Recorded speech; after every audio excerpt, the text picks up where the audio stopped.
তুমি যে মেয়েটাকে বিয়ে করবে আর ওই মেয়ের পেট থেকে তোমার অবস্থা থেকে তোমার সম্পর্ক থেকে যখন ওই সন্তানটা পৃথিবীতে আসবে তখন ওই যে পেট থেকে হয়েছে মা তো মাই যদি খারাপ ওকে মাকে মাই বলতে হবে। কিন্তু বিয়ে করার পর যদি আপনার মনে হয় যে আমি বিবি নিব না চেঞ্জ করে দিব তাহলে আপনি চেঞ্জ করতে পারবেন, অনেক আপনার রাস্তা আছে, কিন্তু মা কোনদিন পাল্টানো যাবে না।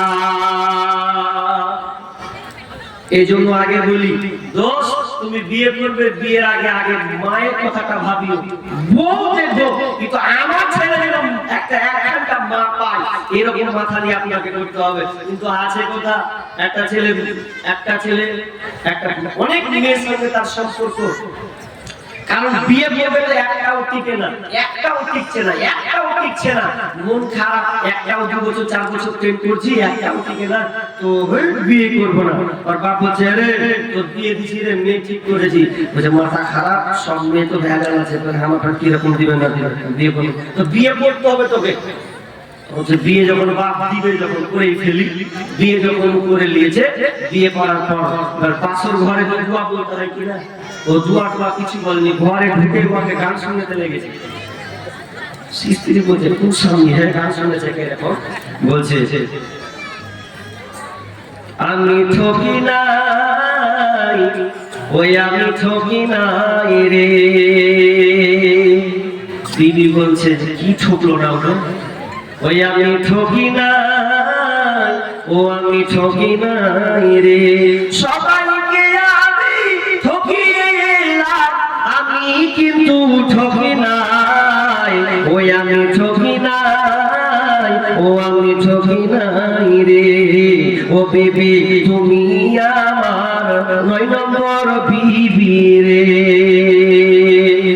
বিবি বলছে এমন কথা শোনা 9 নম্বর বিবি, তোমার কথা মিলিতে পারলাম না গো স্বামী, এখান থেকে শুনলাম আর এখান থেকে বের করলাম। তখন বিবিও সব বলছে তুমি যেমন পেরেছো আমিও তেমন করে রেখেছি। তখন বিবিও বলছে আমি ঠকি নাই, ও আমি ঠকি নাই রে। সবাইকে আমি ঠকিলাম, আমি কিন্তু ঠকি নাই, ওই আমি ঠকি নাই রে। ও তুমি আমার 10 নম্বর স্বামী রে। ওকে 9 নম্বর বলেছে, তো বলছে আমার 10টা তোমাকে নিয়ে, 9টা করেছো আমি 10টা বলেছি, একটাও বেকার ঠিক নাই। কিন্তু না, পাত্র পাত্রী দেখতে গিয়ে আপনাকে ভালো আগে চয়েস করে নিতে হবে।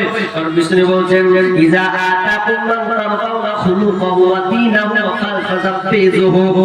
বিষ্ণু বলছেন যারা তোমরা পাত্র চয়ন করবে, ও মেয়েরা তোমাদের কবলে শোনো, তুমি যে বিয়ে করবে বিয়ে করতে গিয়ে পাত্র দিকে ধ্যান দাও, পাত্রের মধ্যে এই 2টা গুণ আছে কিনা, খুলুকাহু দীনাহু ওয়া খুলুকাহু ওয়া দীনাহু। ছেলেটার চরিত্র কেমন আছে, চরিত্রটা কেমন আছে, ছেলেটা দিনদারিতা আছে কিনা, ছেলেটা দিনদার আছে কিনা, ঈমানদার কিনা, নামাজ পড়ে কিনা, চরিত্রটা ভালো কিনা, এই 2টা জিনিস যদি তুমি পেয়ে যাও তাহলে তুমি ওই পাত্রটাকে চয়ন করে নাও। কারণ এই পাত্রের মধ্যে 2টা কোয়ালিটি আছে, তাহলে তুমি কি করো ওই পাত্রটাকে তুমি নির্বাচন করে নাও। ছেলেও দেখতে হবে কেমন, মেয়েও দেখতে হবে কেমন। ছেলের মধ্যে 2টা গুণ দেখবেন। এবার যে আপনাদেরকে বলি টাকাওয়ালা ছেলে থেকে বিয়ে দিয়েন না, খালি টাকা আছে এ দেখে বিয়ে দিয়েন না। এই যে বছরটা যা এলো বা গেল 2024, এখন ঢুকলো 25, 2024 থেকে নিয়ে 25 পর্যন্ত সোশ্যাল মিডিয়াতে দেখছেন এক একটা মেয়ের উপরে অত্যাচার চালা হচ্ছে। সোশ্যাল মিডিয়াতে দেখতে পান না, পয়সার অভাব নাই কিন্তু চরিত্রের অভাব। পয়সা দেখিয়েন না। কত বাপজি আছে বলছে ছেলে মাস্টার চাকরিওয়ালা, তো বলছে হ্যাঁ চাকরিওয়ালা, তাহলে পেটের সাথে বিয়ে দেবো। কিন্তু বলছে না যে ছেলেটার বয়স কত, এটা জিজ্ঞাসা করছে না, বলছে বয়স কি দেখবো, চাকরি পেয়েছে তো, চাকরি পেয়েছে, আমি চুল যে নেই যে চুল না থাকবে টাকা হলো দেবো, টাকা আছে কিনা ওটা দেখছে, বলে চুল নাই। আচ্ছা বলছি শুনেন ছেলে কিন্তু মানে অত ইলাই পয়সাওয়ালা ঠিকই, ছেলে কিন্তু দাঁড়িয়ে দাঁড়িয়ে পেশাব করে, কিন্তু